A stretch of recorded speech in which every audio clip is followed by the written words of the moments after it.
नमस्कार, मैं हूं सुधीर दीक्षित और आप देख रहे हैं न्यूज़ 18 मध्य प्रदेश छत्तीसगढ़। एक कथावाचक, एक मोटिवेशनल स्पीकर और लाखों करोड़ों युवाओं के लिए मार्गदर्शक जया किशोरी जी आज हमारे साथ मौजूद है। उनसे बात करते हैं और जानते हैं कि आखिर किस तरीके से जया किशोरी जी इन सब के साथ सामंजस्य बिठाती है। जया जी, बहुत बहुत स्वागत है आपका। धन्यवाद, बहुत बहुत धन्यवाद। 6 साल की उम्र से लगातार आप कथा कर रही हैं, सुना रही हैं। कैसे सिलसिला ये शुरू हुआ? कैसे तो खास कुछ नहीं, क्योंकि 6 साल की उम्र बहुत ही छोटी उम्र होती है, तो कोई सोच विचार के शुरू किया गया सफ़र नहीं था। ये एक अचानक से शुरू हुआ सफ़र था, जो भजनों से शुरुआत हुई, फिर कथाओं की तरफ मुड़े, अब मोटिवेशनल सेशंस की ओर आगे बढ़ रहे हैं। तो ये एक ऐसा सफ़र था जो पता नहीं कब शुरू हो गया, लेकिन शायद उनकी कृपा थी, इसीलिए। एक छोटी सी बच्ची के मुंह से सुरीली कथाएं, ईश्वर की गाथा कैसे ये आती है? कोई देवीय शक्ति है, देवीय चमत्कार ये होता है, या अपने आप को आपने ऐसे तैयार किया इस चीज़? देखिए, शक्ति तो सब में है भगवान की। आप कहते हैं ना कि भगवान सबके अंदर विराजते हैं, बस आपको रियलाइज़ होने की देर होती है। तो फिर वो मगर मुझे नहीं पता, वो भगवान ही जाने। और ये मान के चलती हूँ कि उनकी कृपा ज़रूर है, कोई शक्ति ज़रूर है जो आपके साथ रहती है हर वक्त। और दूसरा, मेहनत बहुत है, बिल्कुल है, मेरी मेहनत है, मेरे परिवार की मेहनत है, हम सब ने बहुत मेहनत की है। और तब जाकर हम ऐसी कोशिश कर पा रहे हैं कि अपनी कथाओं के थ्रू, मोटिवेशनल सेशंस के थ्रू कि एक बदलाव ला सके, चाहे वो किसी की ज़िंदगी का बदलाव हो, चाहे किसी को थोड़ा सा प्रसन्न करने का बदलाव हो, जो भी हो, पर कुछ अच्छा कर सके। जैसे आपने कहा कि एक छोटा सा बदलाव, कहते हैं ना कई बार कि बहुत छोटा सा जो बदलाव होता है वो कभी कभी बहुत बड़े परिणाम दे जाता है।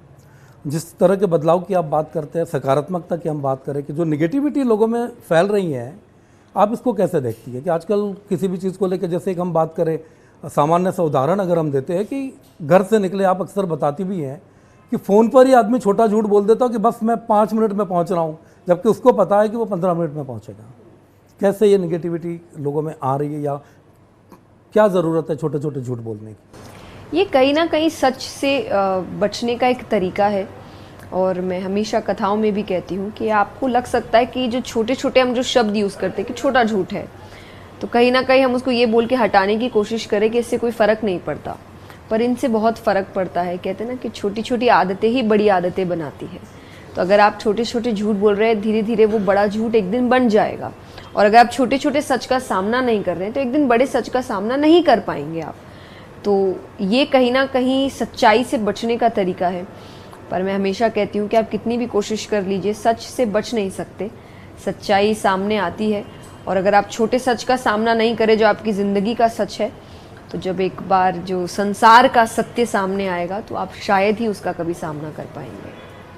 जैसे कहा भी जाता है कि एक बार आप जब सच बोलते हैं तो आपको सच याद नहीं रखना पड़ता, और अगर आप झूठ बोलते हैं तो आपको याद रखना पड़ता है, क्योंकि कहते भी है कि एक झूठ छुपाने के लिए आप 100 झूठ बोलते हैं, जो चीज़ें चलती हैं। आध्यात्मिकता की बात करें हम, 6 साल की उम्र से आप लगातार जुड़ी हैं। इतनी कम उम्र में इतना नाम, इतनी प्रसिद्धि, शोहरत, सारी चीज़ें हैं। कैसे आप इसको हैंडल करते हैं, कैसे सामंजस्य बिठाते हैं इसके साथ? ये कहीं ना कहीं एक इमोशन की बात है, क्योंकि अगर आप सच में आध्यात्मिकता की बात कर रहे हैं, कहा जाता है ना, प्रैक्टिस व्हाट यू प्रीच, कि आप जो बोल रहे हैं उसको अपने जीवन में लागू भी करिए। तो जब आप शास्त्रों की बात करते हैं, ग्रंथों की बात करते हैं, अगर गीता जी का भी एक छोटा सा पार्ट लिया जाए, तो उसमें भगवान ने अर्जुन से यही कहा है कि तुम कोई होते नहीं हो करने वाले, हम हैं करवाने वाले। तो और कर्म भी, कहीं जब कर्म योग की बात आती है, तो यही है कि जो मैं जाना चाहिए। तो अगर आप ये मान के चल रहे हैं कि हम जो भी कर रहे हैं असल में हम नहीं हैं, वो बैठा करवा रहा है और उसकी शक्ति है, इस वजह से आप कर पा रहे हैं। जिस दिन वो हट गई तो शायद मैं ही रहूँगी, आवाज़ भी यही रहेगी, दिमाग भी यही रहेगा, पर जो काम आज कर रहे वो काम नहीं कर पाएंगे। तो ये जब सोच आप लेकर चलते हैं तो अपने आप चाहे प्रसिद्धि है, चाहे यश है, चाहे फेम है, सब कुछ है, आप हैंडल कर लेते हैं, क्योंकि ये चीज़ें आपको हावी नहीं होने देगी, क्योंकि आपके अंदर वो है ही नहीं दिमाग में कि मैं सब कुछ कर रही हूँ। मैं नहीं कर रही हूँ, करने वाला वो है, मुझे एक इंस्ट्रूमेंट बनाया गया है, तो बस उसका काम अच्छे से करना है। मैं की आप बात करते हैं, मैं कई बार लोगों पर होता है कि छोटी छोटी चीज़ें हासिल करते हैं, मैं बहुत हावी हो जाता है लोगों पर। एक शक्ति की आपने बात की, जब कोई विचार आप करते हैं, कुछ सोचने बैठते हैं, या जैसे आपने कहा कि हम प्रीच करते हैं चीज़ों को, तो कुछ सोच के करते हैं या कोई ऐसी शक्ति मिलती है जिससे कि आता है कि हाँ ये चीज़ मुझे करनी है? कैसे आपके पास ये ख्याल कैसे आते हैं, विचार कैसे आते हैं? ये दोनों ही तरफा है। सोचते भी बिल्कुल है कि जब कथाओं में चिंतन की बात होती है तो चिंतन यही है कि आपका रोज़ाना एक टाइम, पर्टिकुलर टाइम दिन का होना चाहिए जब आप खुद के बारे में सोच रहे हैं कि आप क्या कर रहे हैं, आपको क्या और नया करना चाहिए, किस चीज़ों की और ज़रूरत है। तो ये एक चिंतन है, और हर व्यक्ति को जो बदलाव लाने की कोशिश कर रहे हैं उनको अपने जीवन में ये एक टाइम पीरियड रखना चाहिए दिन का, तो वो भी करते हैं। और इसी वजह से शायद भजनों से, कथा से मोटिवेशन की तरफ बढ़े हैं, क्योंकि लगा है कि ये हो गया, अब नया क्या, अब और क्या करें। तो ये भी एक पार्ट है। दूसरा पार्ट है कि जो आपने कहा शक्ति है, तो वही है कि वो पता नहीं पर ज़रूर है। आप जैसा मैंने कहा कि अगर वो नहीं होगी तो मैं ही हूँ, मैं पहले भी मैं ही थी, यही काम कर रहे थे, पर वो जब बदलाव दिखता है तो आपको भी समझ आता है कि अब यहाँ से कृपानी शुरू हो गई है, इसीलिए वो लोगों को भी दिख रहा है। या शायद मान लीजिए आपको भी दिख रहा है, बात मैं पहले भी कर रही थी, लेकिन आपकी नज़र अगर पड़ी है या किसी को बात अच्छी लगी है, तो मैं ऐसा मानती हूँ कि उसने अब वो शक्ति दे दी है। शायद वो लाइव टेलीकास्ट उन्होंने पहले किया है, तब जाके हम ये टेलीकास्ट कर पा रहे हैं। ज़रूर। ये तो कहा जाता है कि आप जिस दिन जन्म लेते हैं उसी दिन आपकी किताब लिख दी जाती है, आपकी कुंडली लिख दी जाती है, पोथी लिख दी जाती है कि आप जीवन में क्या करेंगे और कैसे करेंगे। आध्यात्मिकता की हम बात करते हैं, मौजूदा दौर में आपके लिए आध्यात्मिकता क्या है और कैसे आप देखते हैं आध्यात्मिकता को? एक व्यक्ति के जीवन में कितनी महत्वपूर्ण है आध्यात्मिक होना उसके लिए? आध्यात्मिकता एक तो एक बहुत बड़ा सेक्टर है। आप जितना डूबते जाए आप उतने ऊंचाइयों पर पहुंचते हैं। पर अगर बहुत साधारण शब्दों में कहें तो 2-3 चीज़ें हैं जो आपको आध्यात्मिकता की ओर लेकर जाती है, और वो कहीं ना कहीं आपका उद्देश्य है कि आप किस इंटेंशन के साथ काम कर रहे हैं, और आप एक लार्जर स्केल पर सोच रख रहे हैं अपना। जब व्यक्ति आध्यात्मिक होता है तो वो हमेशा हर काम से पहले ये सोचता है कि इससे भला कैसा होगा। जैसे मैं हमेशा कहती हूँ कि एक डॉक्टर अगर अपना काम अच्छे से कर रहे हैं, उनकी पहली सोच या पहला उद्देश्य है कि उनकी जो पेशेंट है वो उनकी सेवा कर सके, उनका काम अच्छे से कर सके, उनको आराम दिला सके, और फिर वो अपने बारे में भी सोच रहे हैं। ये डॉक्टर स्पिरिचुअल है। अगर एक टीचर जब बच्चों को पढ़ा रहे हो तो उनका पहला उद्देश्य है कि वो शिक्षा देना चाहते हैं, वो चाहते हैं कि हर व्यक्ति शिक्षित हो, अच्छे विचारों के साथ हो। ये टीचर स्पिरिचुअल है। तो कहीं ना कहीं स्पिरिचुअलिटी एक लार्जर सोच को लेकर चलने की बात है, एक अच्छे उद्देश्य के साथ। और जो भगवान है, जिसको आप चाहे डिवाइन पावर कहिए, एक शक्ति कहिए, कृष्ण कहिए, राम कहिए, जिनका भी आप सोच लेकर चल रहे हैं, उस शक्ति को अपने साथ लेकर चलना कि मेरे से एक बड़ी शक्ति है जो मेरे लिए और सबके लिए काम कर रही है।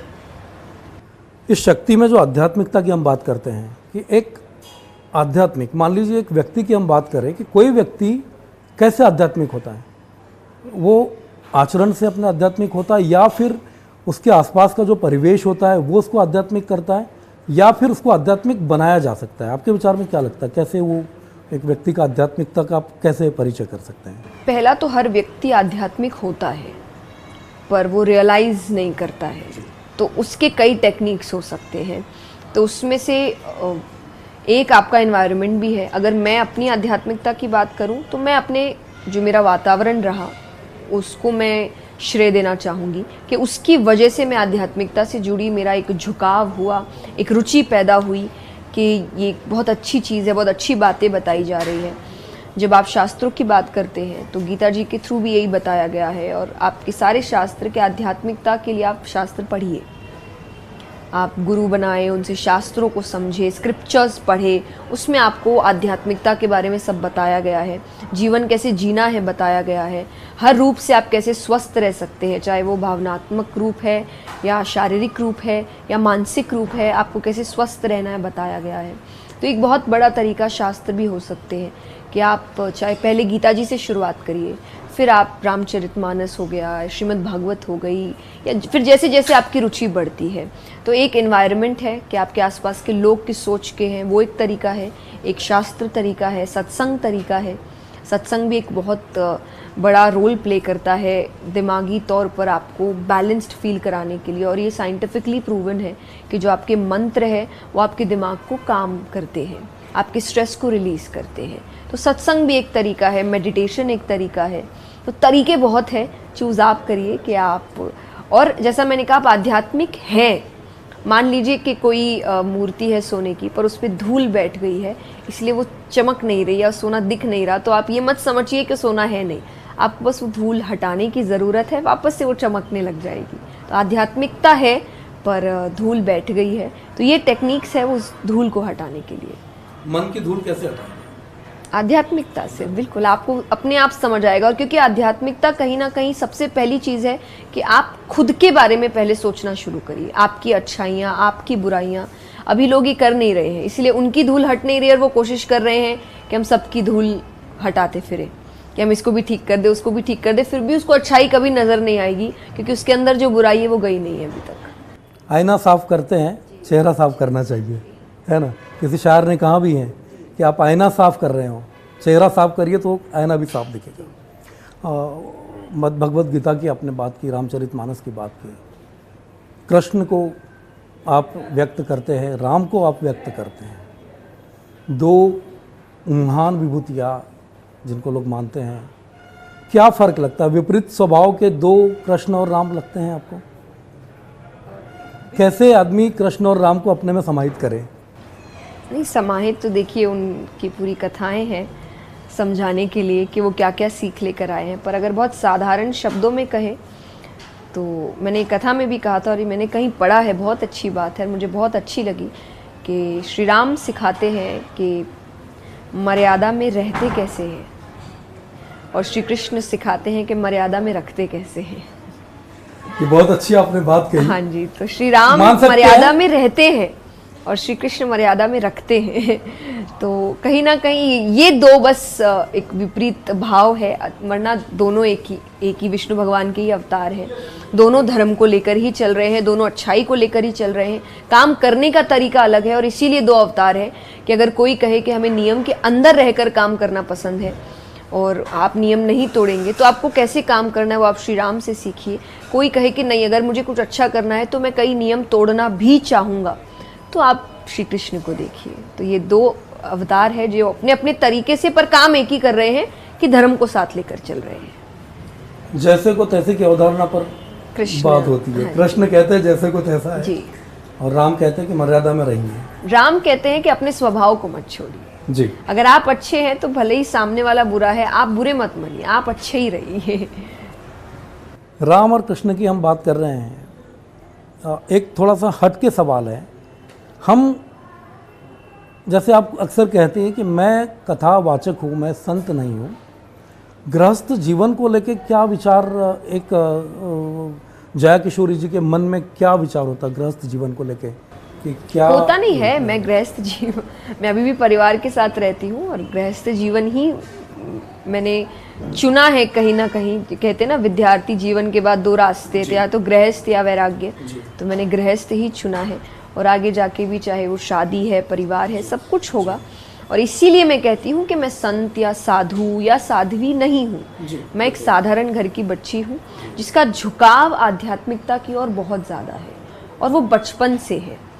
तो कब मुझे जैसा मैंने कहा, ये शुरुआत कब हुई मैंने सोचा नहीं था, कि जब तक मुझे समझ आई तब तक मैं इस क्षेत्र में बहुत कुछ कर चुकी थी। तो इसीलिए मेरा इस सफ़र में कुछ सोची समझी बात नहीं थी कि अच्छा ये अच्छा है, यहाँ काम करते हैं, ये ऐसा कुछ नहीं था। मुझे अच्छा लगा, मेरी रुचि बढ़ी, जिज्ञासाएं हुई, मैंने काम करना शुरू किया, और धीरे धीरे कब वही आपका काम बन गया और वही आपकी ज़िंदगी बन गई वो पता नहीं चला मुझे। जी, कहते हैं ना कि जो काम आपका होता है उसको अगर आप आनंद से कर रहे हैं तो उससे बेहतर जीवन नहीं हो सकता। एक बाल सुलभ शुरुआत आपकी हुई, जैसा आपने कहा कि मुझे पता नहीं था कि आगे जाके यही मेरा जीवन बनेगा, यही मेरा काम बनेगा। तो जिस तरीके से ये काम शुरू हुआ था, धीरे धीरे आपका एक एक शब्द जो है वो करोड़ों लोग बहुत ध्यान से सुनते हैं, कई लोग अपनाते हैं। अभी आपने यहाँ कथा की शुरुआत की थी तो लोगों को आपने होमवर्क दिया था। कैसे काम करता है होमवर्क? असर दिखता है होमवर्क? बिल्कुल, बहुत बहुत अच्छे से काम कर रहे हैं। ज़्यादा समय नहीं जाता है हमारा होमवर्क पूछने में, क्योंकि होमवर्क कहते ही सब जल्दी जल्दी से कथा बताने लग जाते हैं। तो अच्छा लगता है ये देखकर, क्योंकि देखिए कहीं ना कहीं मेहनत तो है कि हम सभी आए हैं यहाँ पर, एक उम्मीद लेकर आए हैं कि हम इतनी देर जब बात कर रहे हैं, कथा सुना रहे हैं, तो सुने, उसको ग्रहण करें। लेकिन जब आपको ये होमवर्क अच्छे से होता हुआ दिखता है तो आपको खुशी मिलती है, और ये एक अलग खुशी है कि आप जो काम कर रहे हैं वो सफल हो रहा है। क्योंकि वरना करने को तो देखिए हम यहाँ से फिर कहीं और है, वहाँ से फिर कहीं और है, चलते जा रहे हैं। पर जब आप जिनको कथा सुना रहे हैं वो कहीं ना कहीं आपको महसूस करवाते हैं कि हाँ वो सुन रहे हैं, हाँ वो घर जाकर उसके बारे में सोच रहे हैं, विचार कर रहे हैं, तो एक अलग खुशी मिलती है जो यहाँ मुझे बिल्कुल मिल रही है। यानी कि एक शिक्षक की भूमिका में जया किशोरी जी बहुत खुश है अपने छात्रों से। हरदा में कृषि मंत्री जी ने इतना बड़ा जो आयोजन किया है, आपने एक वीडियो भी जारी किया था अभी, और कई लोगों से आपने अपील की थी कि यहाँ पर आने के लिए है, और हमने देखा कि भारी संख्या में लोग आ रहे हैं और छात्र जो है काफ़ी प्रभावित है। तो शिक्षक बहुत खुश हैं, बहुत खुश छात्रों के होमवर्क से, छात्रों के व्यवहार से। हाँ जी। मध्य प्रदेश में एक अभी आपने जैसे बात की गृहस्थ जीवन की, हम बात करते हैं कि कृष्ण जो है मर्यादा में रखते हैं, राम मर्यादा में रहना सिखाते हैं। अपने जीवन में जया किशोरी जी क्या सोचती है, कृष्ण जैसा, राम जैसा, या एक दोनों का एक मिला जुला स्वरूप है जो जीवन भर जीवन पथ पर साथ आगे बढ़े? देखिए, मैं तो उनके जैसा सोचने की तो कोई बात ही नहीं है, और भगवान के लिए तो कहा भी गया है कि आप उनकी नकल नहीं करनी है, वो जो सिखा रहे हैं सीखना है।